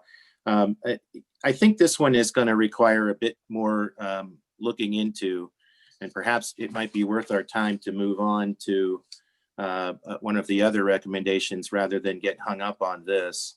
I'm gonna just go ahead and make that move and move on to the number 4 recommendation, which is that we require all facilities that house Maryland's youthful residents, both department operated, department run, and contracted, to employ evidence-based programming that is focused on positive youth development. I think I have the same comment there about evidence-based. If we use language, if we can come up with language that gives us a little bit of room to employ innovative practices, I think this is something that I would support as well. And agreed with that addition. It's a good addition. Okay. And Jenny, just raise your hand if you've got that language ready. I need 2 more minutes, but yes. Okay. All right. Very good. So we're gonna have to wait on that language as well, unless anybody has any opposition to number 4. Okay, great. Number 5 on the list here is to establish requirements for adequate clinical mental health and positive youth development staffing that includes necessary education, training, and background in education, child development, social work, or equivalent fields. I want to open discussion on this. I'm going to maybe make some amendments to it right away before we start discussing. I think what we're talking about when we say requirements for adequate staffing is standards for which we would either hire or train our staff. So perhaps it should read that we establish standards for clinical mental health and positive well, is positive youth development staffing a term, or is it just basically that we want to use positive youth development as our feature? As a framework. As a framework. Okay. All right. I'm going to set that one aside for a moment as well, because I think we need to wordsmith that. And Nate, I'm going to ask you, if you don't mind, because I've got so many others already working on that, to clean that one up a bit. And then the last one, require access to comprehensive educational programming. Could I add something here? Senator West. I was taken by the comments in our very first meeting by a fellow who had been through the system and had come out, and he complained that the programming that's offered, educational programming offered, is only college track programming. And he said, frankly, was not helpful to me, and it's not helpful to most of the students, because we know we're not going to college. We need the kind of programming that's going to help us in our lives. I don't know how we put that in here, but I think we should. Well, I think number 6 takes care of that, doesn't it? Well, I think that what Senator West is talking about is that you could say comprehensive educational programming, but it still could be limited to that college track programming. So perhaps an amendment to, say, require access to comprehensive educational and technical and vocational education programming. Yes, I like that a lot.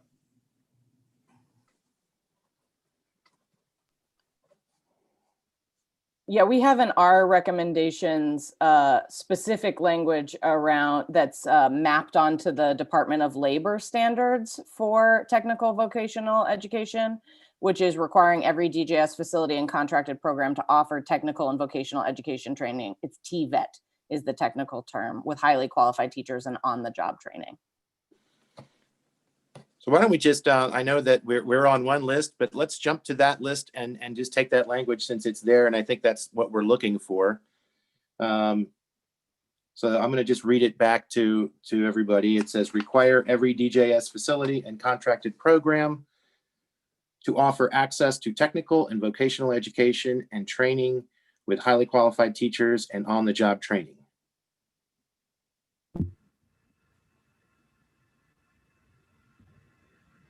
Okay, so number 6, I see now. Mr. Schellenberg, you were talking about number 6 on Ms. Egan's list, and not on this list. Got you. So we could take both of those up together, if that makes sense. Access to comprehensive educational training, or we just combine them into one recommendation regarding education. Secretary Abed, and I'll just add that right now the compulsory attendance law blocks us from doing that, giving access to students. So just want to make that point. Yes, and it's a good point to make, but I think for purposes of the recommendation, we can still say that, and that necessarily would mean to implement it, we would have to make changes to that law. And I think that would need to happen. So why don't we just take those up as 2 separate items, and let's take those together. So can I hear a motion on first, requiring access to comprehensive educational programming?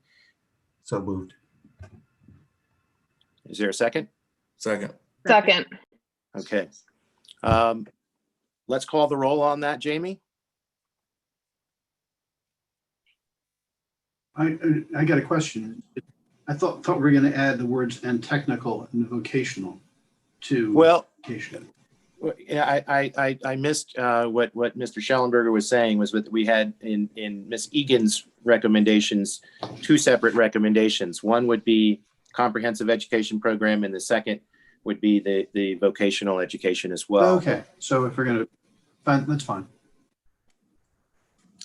Running through the roll, actually, Secretary Abed, just wanted to point out, since the meeting began and roll was originally taken, I'm sure you already know because you've heard from most of these folks.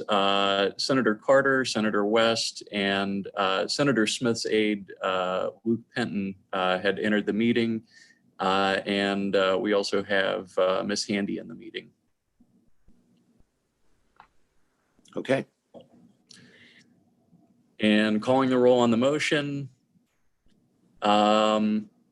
Secretary Abed, I take it Mr. Penton was not going to be voting for Senator Smith? I think that's appropriate. So let's just go with members that are present. Okay. Senator Carter. Yes.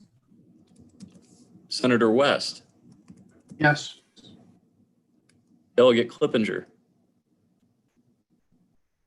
Yes. Delegate Jackson. Yes. Secretary Green. Yes. Ms. Tolentino. Yes. Mr. Kammer. Yes. Ms. Egan. Yes. Judge Stamm. Abstain. Dr. Gilball. Yes. Dr. Lawson. Yes. Dr. Sickman. Yes. Mr. Bayless. Yes. Mr. Schellenberger. Yes. Ms. Davis. Yes.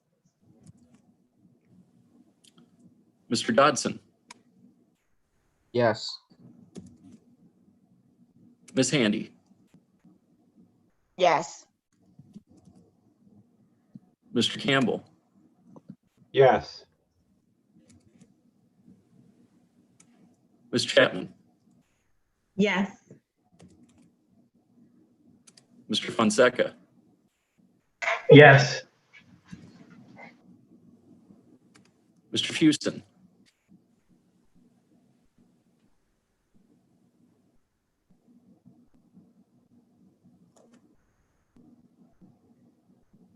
Mr. Houston might have stepped out of the meeting. Ms. Johnston. Yes. Mr. Ford. Yes. Deputy Secretary McGlone. Yes. And that's all members present were yes, with one abstention, Mr. Secretary. Okay, great. Looks like we have that one passed. Can we hear a motion on requiring DJS facilities and contracted programs to offer technical and vocational education training? So moved. Seconded. Jamie, we call the roll.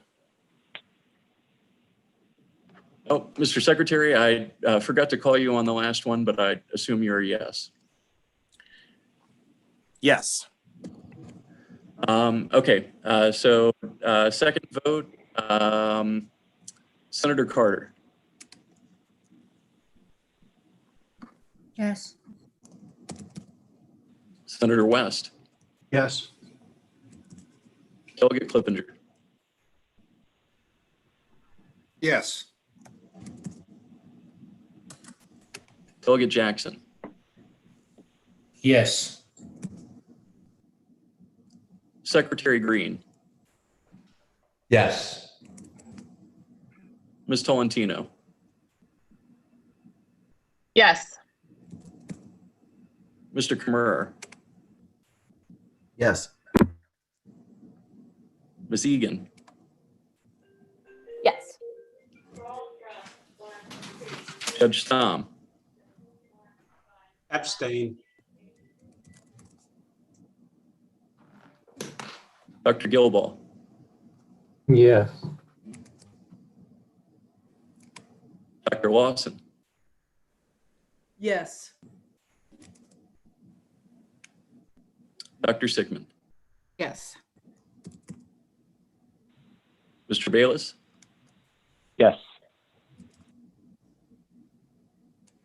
Mr. Schellenberg, Yes. Ms. Davis, Yes. Mr. Dodson, Yes. Ms. Handy, Yes. Mr. Campbell, Yes. Ms. Chapman, Yes. Mr. Fonseca, Yes. I believe Mr. Houston is out of the meeting still. Ms. Johnston, Yes. Mr. Ford, Yes. Deputy Secretary McGlone, Yes. and Secretary Abed. Yes. That is all members present and voting yes, except for one abstention. Okay, let me come back to some of the ones that we've got some work going on. Betsy, are you ready? Yes, I'm ready. Are you sure? Yes, just just making one little change that I want to add in. So, okay. A young person, this is our motion. A young person may not be committed to the Department of Juvenile Services for an out-of-home placement if the most serious offense is a misdemeanor, if considered a misdemeanor, if committed by an adult, with the following exceptions.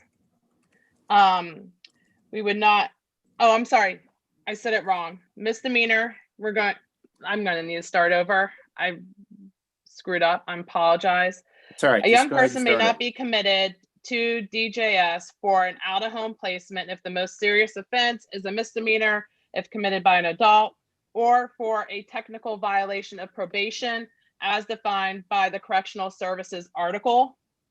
The exceptions that we would like to include would be if the most serious offense is for the second adjudication of a handgun violation and 4-203 and 4-204 of the criminal law article, or for misdemeanor gun violations or firearm violations contained in the public safety article and the following statutes: 5-133, 134, 136, 138, 139, 140, 141, 142, and 144. Mr. Chairman, can I just make a suggestion? I know you're trying to move it along, but this one's really important. Can we just defer the vote and so that people can actually look at this? I mean, I pulled out my book, but I can't look up all those statutes that quickly. I know Ms. Tolentino probably got it right, but I would really love to be able to look at this and make sure we covered everything, especially since I spend so much of my time voting against things. So I know I just saw Ms. Egan smile. So I just think this one's really important. Mr. Secretary, I also wanted to point out, I think with a first violation of 5133 in public safety is probably going to include underage possession because they're prohibited from possession by virtue of their age. So I think you're, if you're doing a second offense for the 4203 and 4204 under criminal law, you're still going to get them with the first offense just by virtue of possession under 133. Okay, and maybe there's a way just to simplify this. We're not trying to write a statute here. We're trying to make a recommendation, and perhaps we can just you know, simplify the language so it's not so technical, and just articulate what it is our policy view is, which is, you know, I think doesn't have to be so so exacting. So I'm going to let Betsy go ahead. Betsy. I can do that, and I can rephrase. I think that we would cover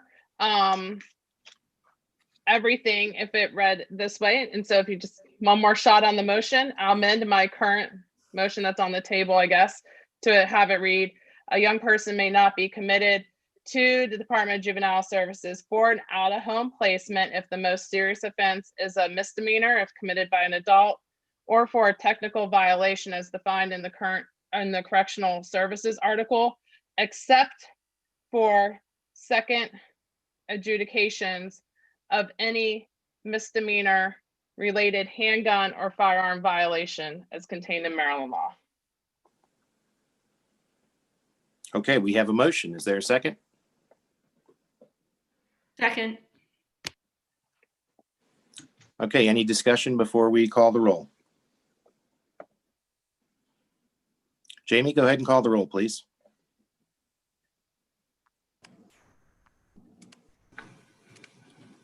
Senator Carter.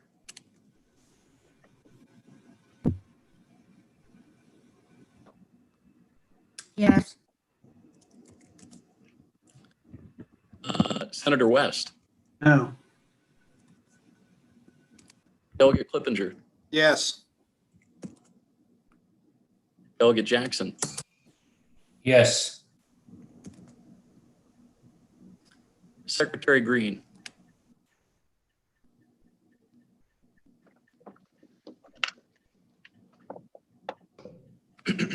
I'll abstain. I just don't feel like I have enough information around those acts of violence. Ms. Valentino. Yes. Mr. Kammerer. Yes.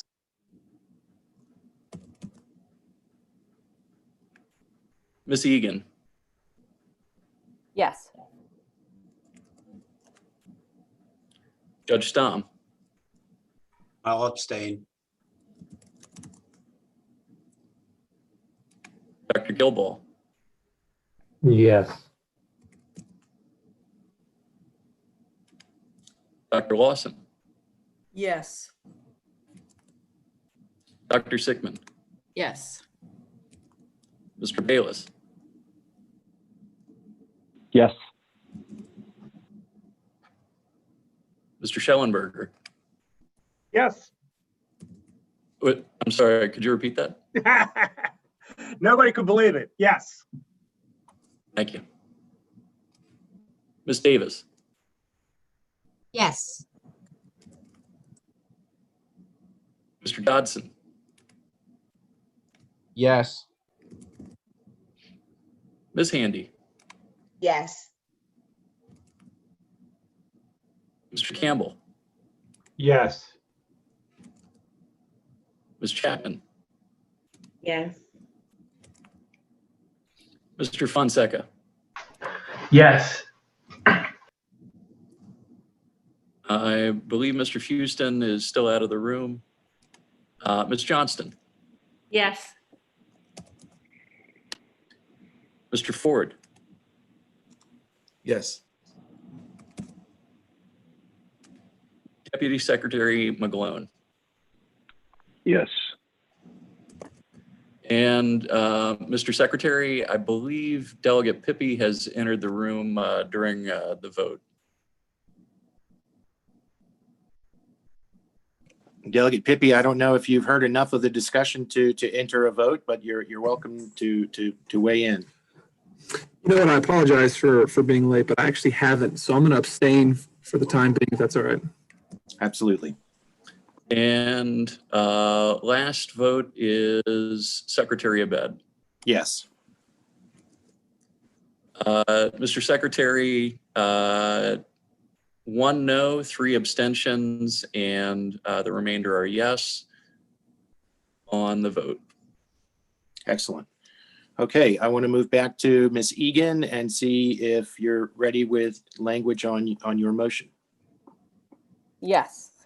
So I would make a motion to establish a plan to close DJS-run youth prisons and ensure every county has access to non-residential and residential community-based services that employ evidence-based, culturally competent programming. In order to provide quality evidence-based programming, Maryland should create an independent, unified, and coordinated inventory of services for children that measures each program for its efficacy and cost benefit. Second. Ms. Egan, would you mind sending that in a chat to me, just so I can Absolutely. I was put it in my email, Excel but I'll sheet? do it. Thank you.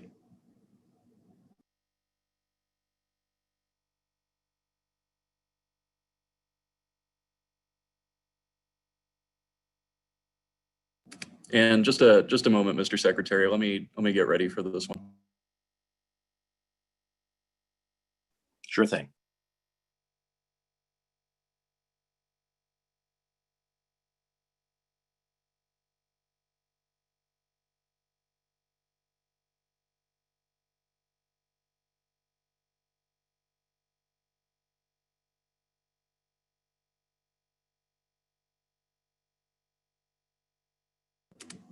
And I'm ready for the roll call, Mr. Secretary. Please proceed. Could Ms. Egan read her proposal again? She read it quite quickly. And I'll read it slower. I realize I did it in my normal frenetic voice. I might suggest if you've got it typed out, Ms. Egan, you're able to do a share screen on the presentation as well.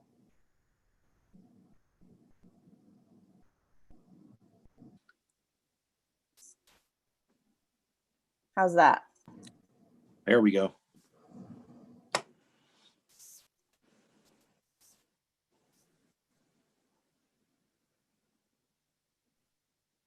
Could you make could you make it a bit wider on the right edge? Some of the words are cut off. Yes, sorry about that. You guys are taking up that part of my screen. There we go.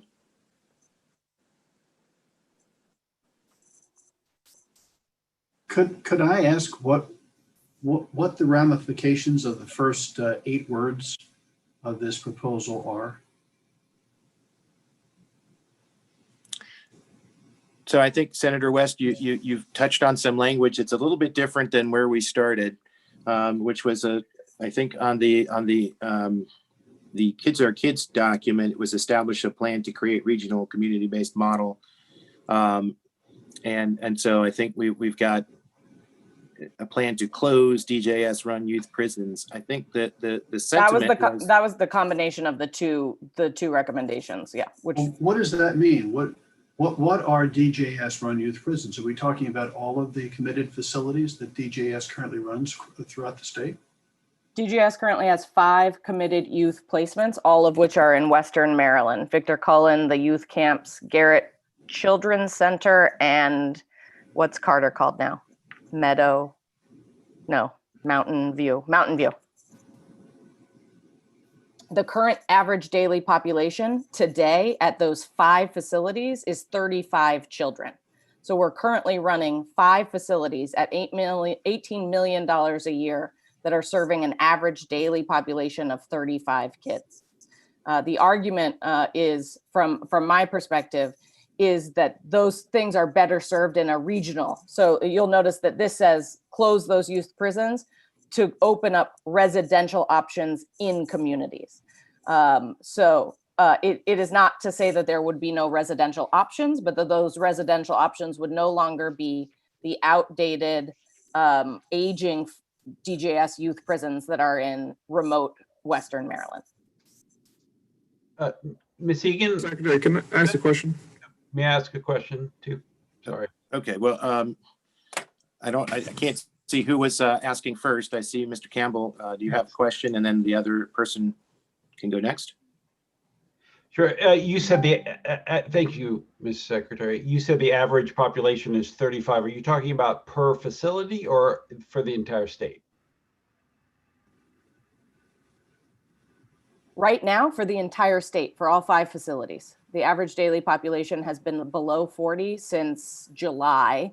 But the average daily population, even pre-COVID, was, you're going to have to correct me, but around 100 kids was the average daily population. I believe all DJS youth prisons in fiscal year 2019 served 350 commitments. I don't know, I think it was 308 children total. So we're talking about very costly, very remote facilities that have a lot of other challenges, right? So the other challenges are that it's hard to get the qualified mental health professionals to serve in Garrett County, just because it's such a small county. It only has a population of 11,000 people, but it's got a number of DJS facilities. So when I say 35 kids, I'm saying we're running 5 youth prisons right now that have a total of 35 children in them. Well, I'm glad I asked my question and stopped the vote, because I think these first 9 words are worth some investigation and some extended discussion, rather than simply a quick snap vote to close down most of DJS's facilities across the state. Ms. Egan, I would maybe suggest a language change to say, establish a plan to transition from DJS's current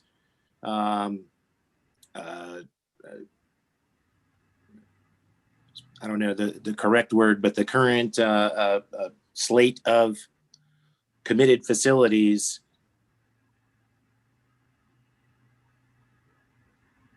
to ensure every county has access to non-residential and residential community-based services.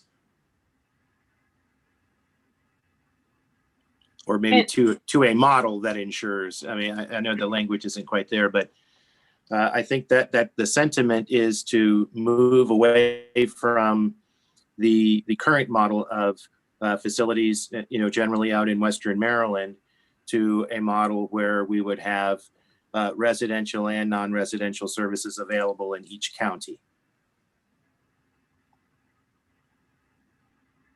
And somehow the word plan got deleted, which I think it needs to be in there.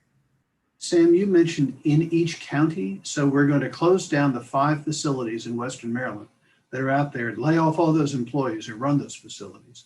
And we're going to now build facilities in every county in the state to, again, I'm not prepared to vote on something like this with no discussion and no exploration of its ramifications. Mr. Secretary, if I may. Yeah, I'm sorry. Go ahead. I had a comment waiting. It was Delegate Pippi, by the way, but Secretary Bed, make sure you get me on the list there. Absolutely. Betsy and then Delegate Pippi. From my reading of this, I think the most important word really is a plan, and developing a plan that, we would have to evaluate how that plan could be implemented. But I think the first step to really looking at whether or not we can sort of realize what our current statutory framework really asks us to do is developing that plan and seeing what would it take to lift up sort of a close to home model in Maryland. So to me, I think this is the most reasonable first step to further investigate, what a plan would look like in the future. Can I also say, I think Senator West's concern about each county is valid, in that 35 kids is not enough for a facility in every 24, a residential facility in every 24 counties. I wonder if the amendment just to region rather than county would be appropriate.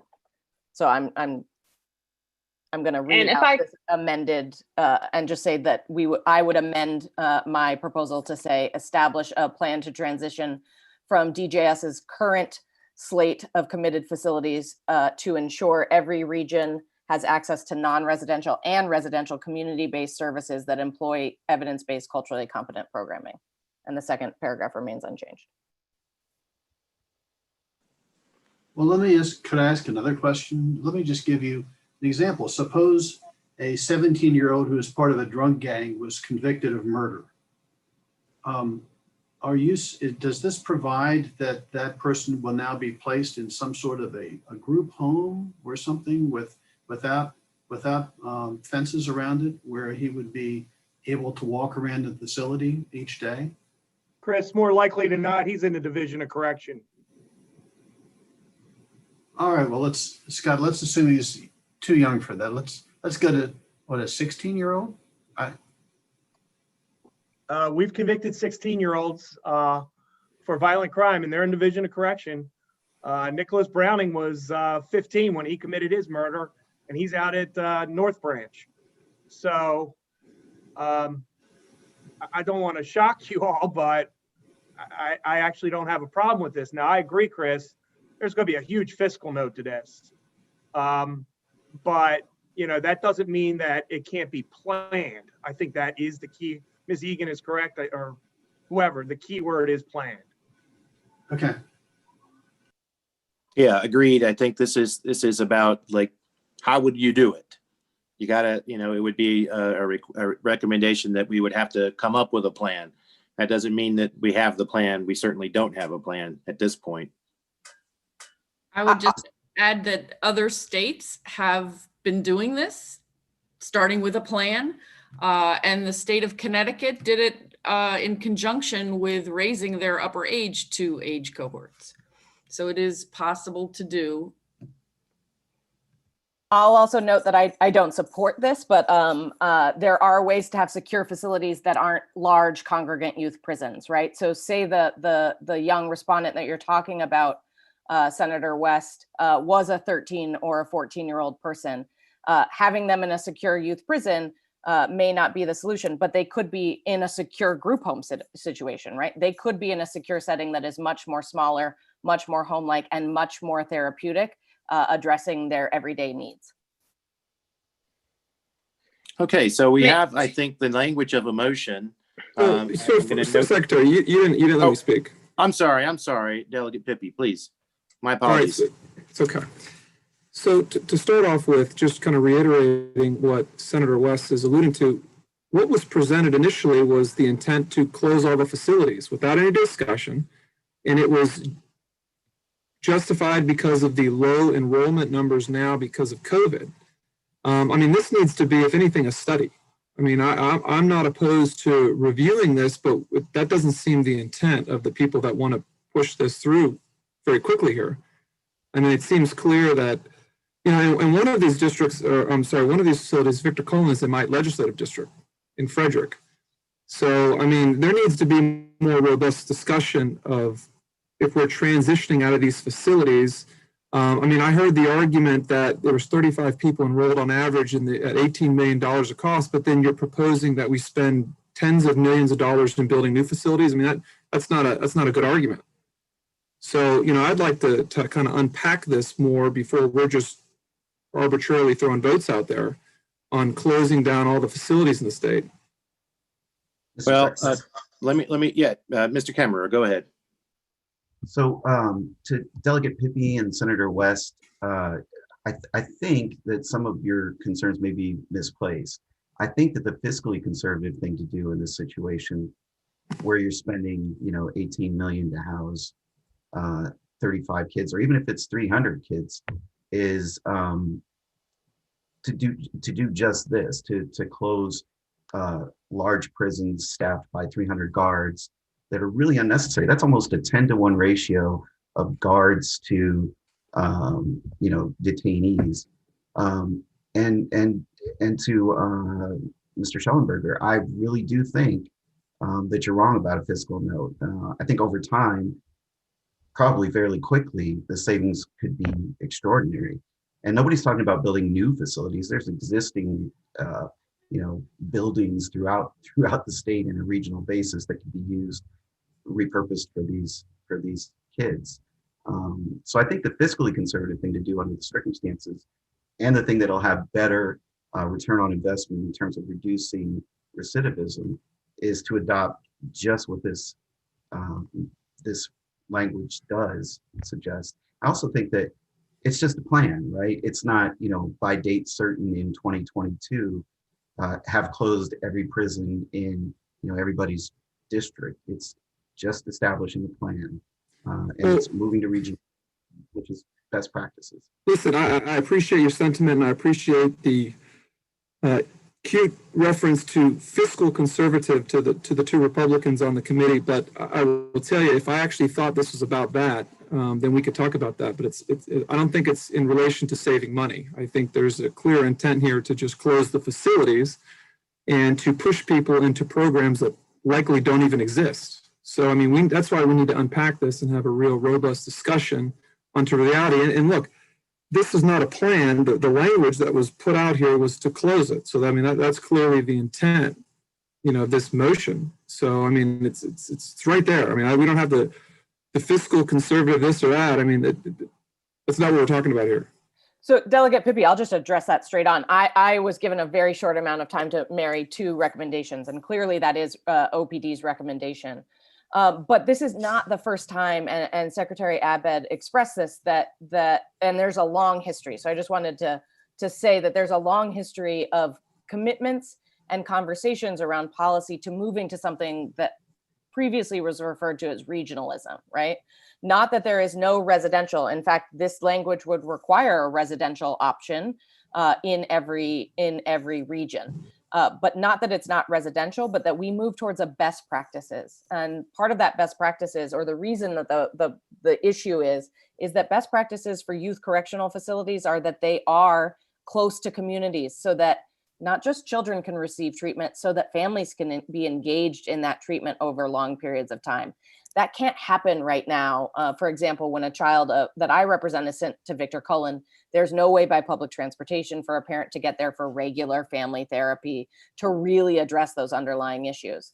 There's staffing concerns, especially with those being able to keep quality mental health and professional staffing in these remote placements. So just so you know, I don't want to close all youth prisons and have no place for my young people to go, so it's easier to transfer them into the DOC. That's not the goal. The real goal is to create evidence-based quality treatment programs, so that when we take a child out of their home, what we do is provide them the real things that work. We know there are programs that work. And we know the thing that works for kids, if you have to take them out of their home, this doesn't stop us taking kids out of their home. If you have to take them out of their home, they should be in small, home-like environments with intensive wraparound therapeutic and educational opportunities. And so just to be frank, the idea that we would remove all programs that would take kids out of their home would hurt my clients who are in the greatest jeopardy, and that is not the goal. So I'm going to just note that we're 9 minutes over our time right now. And so and one last thing, and I'll take the privilege of chair and have the last word here. The current law requires the department to have a regionalized system of services. So this would be consistent with the current law. All it would do is push us a little bit forward to say, all right, it says you have to have regionalized services. So now come up with a plan. That's how I read this. And so with that, we have a motion. Is there a second for that motion? Second. Okay. Secretary, could we adopt this by voice vote since we're over time? Maybe anybody who wants to against it could have their vote. Yeah, let me ask Jamie if that's acceptable. It's up to you, Mr. Secretary. Okay, yeah, let's go by voice vote, or let me ask this. Let me ask for those that are opposed to articulate their opposition.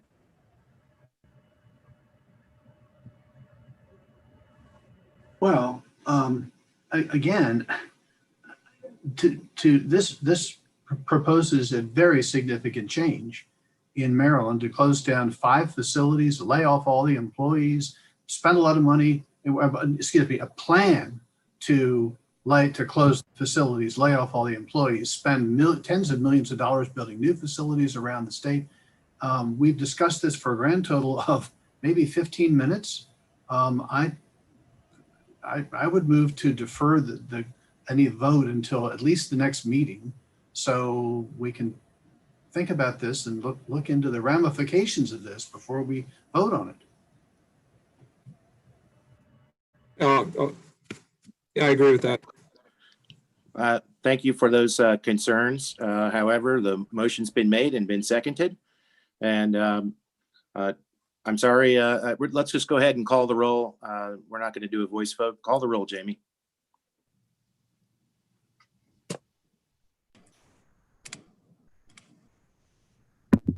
Senator Carter, Yes. Senator West, No. Delegate Clippinger, Because I think we need evidence-based solutions, yes. Delegate Jackson, Yes. Delegate Pippy, No. Secretary Green,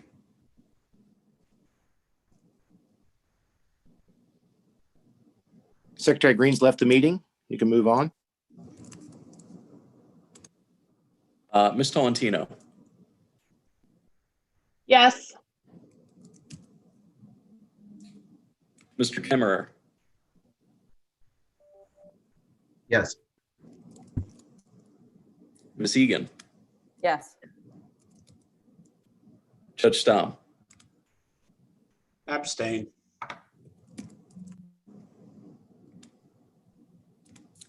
Dr. Gilboa, Yes. Dr. Lawson, Yes. Dr. Sickman, Yes. Mr. Bayless, Yes. Mr. Schellenberger, Based upon the presentations given and the documents supplied, my answer is yes. Ms. Davis, Yes. Ms. Mandel.